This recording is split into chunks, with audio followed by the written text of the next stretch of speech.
आप सबका बहुत बहुत स्वागत है आपके अपने चैनल करिश्मा एकेडमी पर।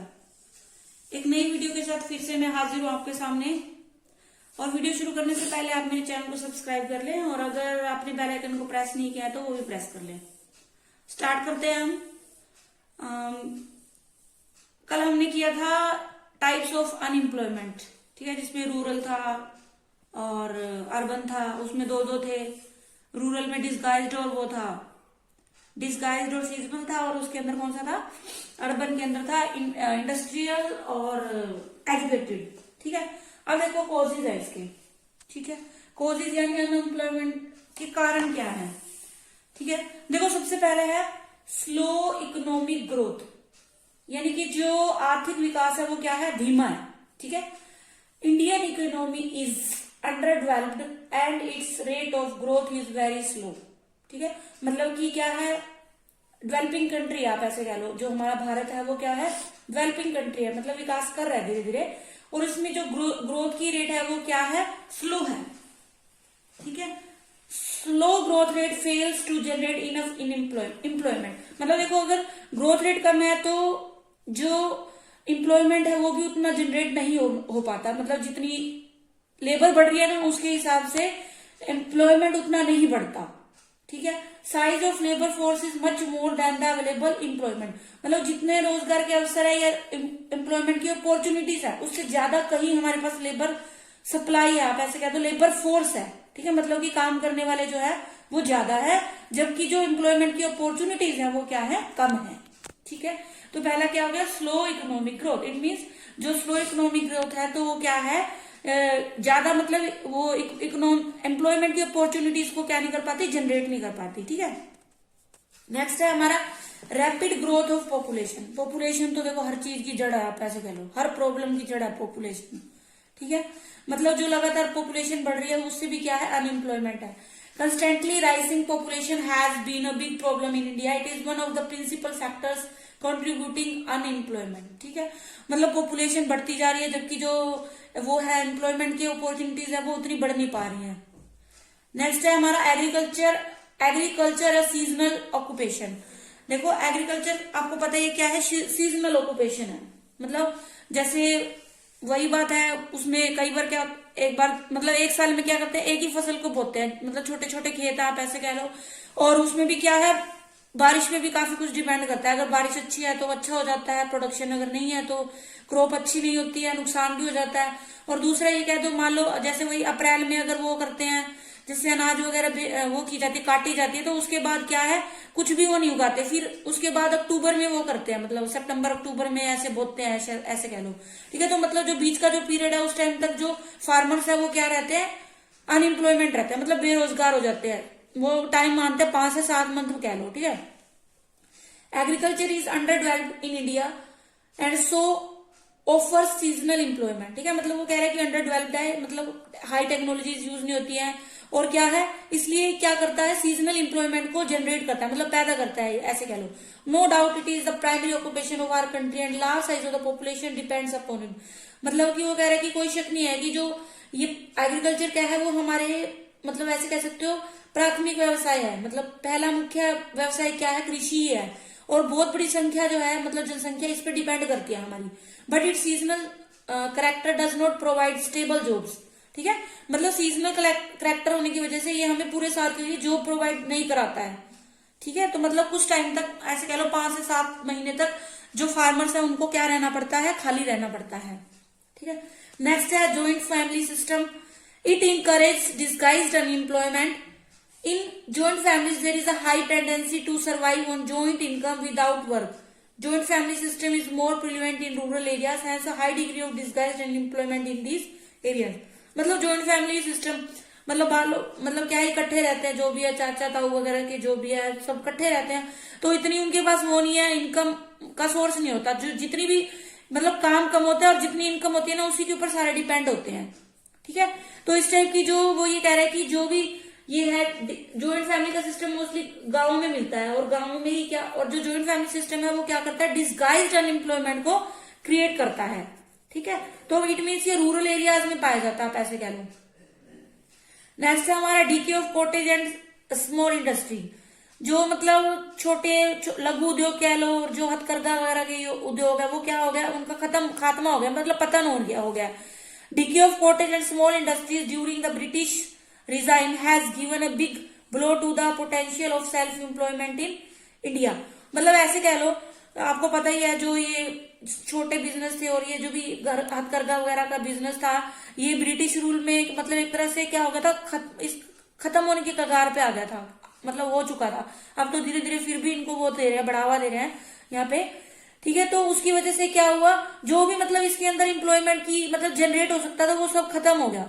Emergence of large industry in place of the small industry after independence has failed to yield employment to the desired extent. मतलब इसमें क्या, वैसे तो रोजगार के अवसर बढ़ाने चाहिए थे मतलब, लेकिन उसकी वजह से क्या हो गया, जो भी अंग्रेजों का शासन था उसके दौरान इसका पतन हो गया। तो अब इतने अच्छे से ये हमारे उसमें डेवलप नहीं हो रहा है, मतलब तो रोजगार के अवसर भी इसके अंदर उतने अच्छे से डेवलप नहीं हुए हैं, ठीक है। नेक्स्ट है हमारा लो सेविंग एंड इन्वेस्टमेंट, ठीक है। There is scarcity of capital and even the scarcity capital has not been optimally used to eradicate unemployment. देखो इन्वेस्टमेंट, देखो लो सेविंग है, आप ऐसे कह लो, कम बचत है, बचत कम है तो लोग इन्वेस्टमेंट कम करेंगे, इन्वेस्टमेंट कम करेंगे तो इंडस्ट्रीज वगैरह में मतलब वो कह लो वो नहीं होगी, इस्टेब्लिश नहीं होगी, आप ऐसे कह लो एम्प्लॉयमेंट वो नहीं होगा, मतलब रोजगार नहीं मिलेगा लोगों को, ठीक है। तो वो क्या करेगा, इससे अनएम्प्लॉयमेंट होगा। Bulk of the capital has been invested in large scale industries where there is high capital per unit of labour, ठीक है। There is scarcity of capital and even the scarce capital has not been optimally used to eradicate unemployment. मतलब वो क्या है, saving कम है तो investment कम होगी, investment कम है तो अनएम्प्लॉयमेंट बढ़ेगा, ठीक है। लिमिटेड मोबिलिटी ऑफ लेबर मतलब क्या है, जो लेबर का मोबिलिटी है, मतलब एक स्थान से दूसरे स्थान पर जाना, मतलब लेबर का एक स्थान से दूसरे स्थान पर जाना क्या है, कम है, ठीक है। Mobility of labour in India is very low, कम है, owing to a variety of family as well as social concentrates, people are unwilling to move to far off areas even when jobs are available। मतलब आप ऐसे कह लो, family के प्यार की वजह से कह लो, लैंग्वेज भी इसमें एक वो है, अलग अलग लैंग्वेज है, रिलीजन अलग अलग है, कस्टम अलग अलग है, उनकी वजह से भी क्या है, जो लेबर है वो अपने घर को छोड़ के दूर नहीं जाना चाहता, चाहे वहां पे उनको रोजगार मिल रहा हो तो भी नहीं जाना चाहते हो, ठीक है। तो मतलब क्या है, लिमिटेड मोबिलिटी ऑफ लेबर है। वही unwilling to move far off areas when jobs are available है। फैक्टर्स लाइक लैंग्वेज हो गई अलग अलग, धर्म अलग अलग, कस्टम्स अलग अलग है, तो वो भी क्या है, एक मतलब बाधा बनते हैं लेबर की मोबिलिटी में, ठीक है। उसके बाद देखो इसके रिजल्ट क्या है, अनएम्प्लॉयमेंट के मतलब परिणाम कह सकते हो, या इसके रिजल्ट क्या है, ठीक है। सबसे पहले है non utilisation of man power. देखो अनएम्प्लॉयमेंट है मतलब बेरोजगारी है तो मतलब जो हम मैन पावर है या ह्यूमन बीइंग है उसकी आप ऐसे कहते हो, उस फैक्टर का अच्छे से यूटिलाइज नहीं हो रहा, ठीक है, अच्छे से यूटिलाइज नहीं हो रहा, तो यही बोला है, मतलब ये भी क्या होगा, एक इसका रिजल्ट हो गया अनएम्प्लॉयमेंट का। अनएम्प्लॉयमेंट है इट मीन ह्यूमन बीइंग जो हमारा रिसोर्स है उसका अच्छे से, या आप ऐसे करो लेबर का अच्छे से क्या नहीं हो रहा, यूटिलाइज नहीं हो रहा, ठीक है। नेक्स्ट है लॉस ऑफ आउटपुट। अब देखो वही बात इसी से कनेक्ट करो, मतलब अगर जो मैन पावर है उसका अच्छे से यूटिलाइजेशन नहीं हो रहा तो अपने आप ही आउटपुट क्या होगा, कम होगा, ठीक है। लो कैपिटल फॉर्मेशन, देखो प्रोडक्शन कम है तो कैपिटल फॉर्मेशन भी कम होगा, ठीक है। देखो प्रोडक्शन ज्यादा, इनकम ज्यादा, सेविंग ज्यादा तो वही इन्वेस्टमेंट ज्यादा। अब रोजगार ही नहीं है लोगों के पास तो उसे मतलब अपना खर्चा ही नहीं चला पाते, सेविंग तो दूर की बात है, सेविंग नहीं करेंगे तो वो नहीं होगा, इन्वेस्टमेंट वगैरह भी नहीं होगा, इन्वेस्टमेंट नहीं होगा तो कैपिटल फॉर्मेशन नहीं होगा, ठीक है। लो प्रोडक्टिविटी है, वो मतलब जैसे अनएम्प्लॉयमेंट है उसका अच्छे से यूज नहीं हो रहा तो अपने आप ही प्रोडक्शन क्या होगा, कम होगा, ठीक है। ये तो इसके इकोनॉमिक फैक्टर थे, मतलब आप ऐसे कह लो इकोनॉमिक रिजल्ट कह लो या इकोनॉमिक कॉन्सिक्वेंस कह लो। अब क्या है, सोशल कॉन्सिक्वेंस है, देखो, ठीक है। लो क्वालिटी ऑफ लाइफ, ठीक है। अब देखो लो क्वालिटी ऑफ लाइफ है, देखो जो भी नहीं है लोगों के पास, मान लो एम्प्लॉयमेंट ही नहीं है, मतलब जो भी नहीं है लोगों के पास, तो उनका जो लिविंग स्टैंडर्ड है वो क्या रहेगा, लो ही तो रहेगा, ठीक है। उसके बाद ग्रेटर अनइक्वालिटी आ जाएगी, मतलब देखो एक के पास जॉब है एक के पास नहीं है तो उनमें क्या होगा, इनइक्वालिटी आ जाती है, मतलब एक डिफरेंस हो जाता है, ठीक है। मतलब वो कहते हैं ना अमीर और अमीर होता जा रहा है, गरीब और गरीब होता जा रहा है, ठीक है। अनइक्वालिटी आ जाती है मतलब वेल्थ की, ठीक है। सोशल अनरेस्ट आ जाता है और क्लास स्ट्रगल होता है। क्लास स्ट्रगल में वही कह लो, रिच हो जाते हैं और वो पुअर हो जाते हैं, तो उनमें क्या होता है, क्लास स्ट्रगल होता है, ठीक है। और सोशल अनरेस्ट भी आ जाता है, ठीक है। इसमें क्या होगा, जैसे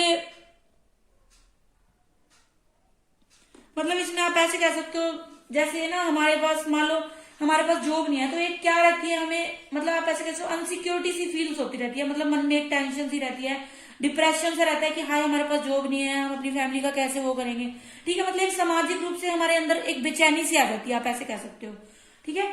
ये इसके सोशल कॉन्सिक्वेंसेस थे, ठीक है।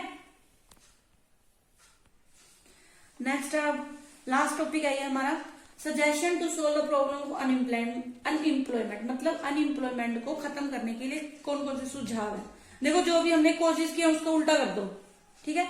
उसमें क्या था, लो वो थी प्रोडक्शन, तो इंक्रीज करना प्रोडक्शन को, ठीक है। प्रोडक्शन इंक्रीज करना, increase in production, to increase employment it is essential to increase production in agriculture industrial sector, development of small and cottage industry should be encourage.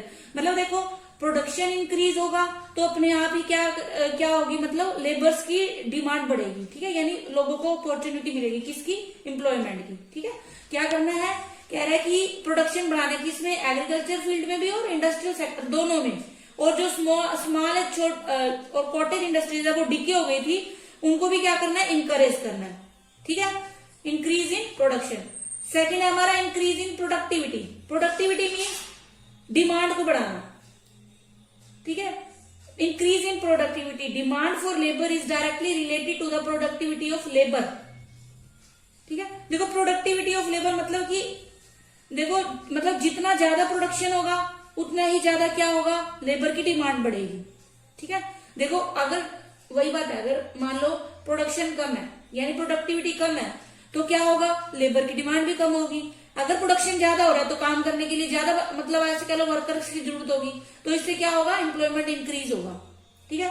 Next है high rate of capital formation.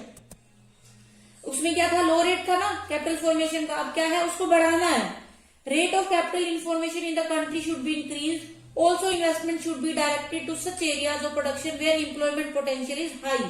मतलब वो ये कह रहा है कि capital information को बढ़ाना, कैपिटल इन्फॉर्मेशन क्या है, इन्वेस्टमेंट को ही बढ़ाना होता है, ठीक है। इन्वेस्टमेंट को बढ़ाना है और उन एरियाज में बढ़ाना है जहां पे एम्प्लॉयमेंट जनरेट हो सकता है, मतलब उस एम्प्लॉयमेंट की ज्यादा हाई वो है, संभावना है, पैसे कह लो, ठीक है। नेक्स्ट है help of self employed person.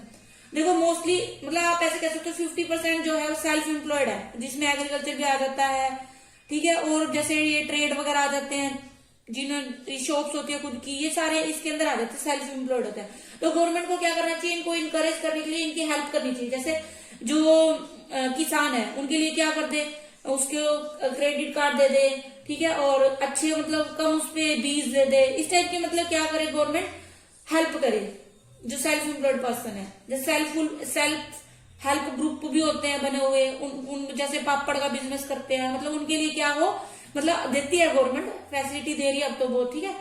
Next है technique of production. Technique of production देखो दो होती है, एक होती है कैपिटल इंटेंसिव जिसमें मशीनों का यूज होता है ज्यादा, और एक होती है लेबर इंटेंसिव मतलब जिसमें लेबर मतलब जो ह्यूमन बींग होते हैं वर्कर उनका यूज होता है, ठीक है। तो वो कह रहा है कि कैपिटल इंटेंसिव की जगह पे किसका यूज करें, हम लेबर इंटेंसिव टेक्निक का ज्यादा यूज करें, ठीक है, तभी तो उसकी डिमांड बढ़ेगी, लेबर की डिमांड बढ़ेगी, अपने आप ही एम्प्लॉयमेंट बढ़ेगा, ठीक है। नेक्स्ट है एजुकेशन रिफॉर्म्स।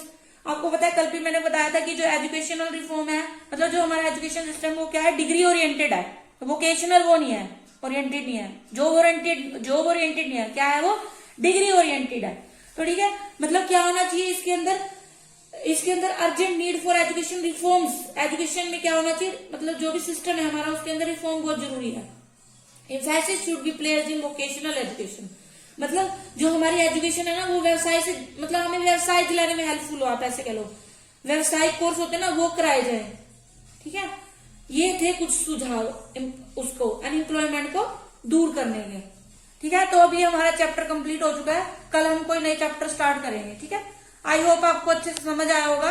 आप मेरी वीडियो को पूरा देखें, लाइक करें, शेयर करें, ठीक है, और मेरे चैनल से जुड़े रहें। Thanks for watching.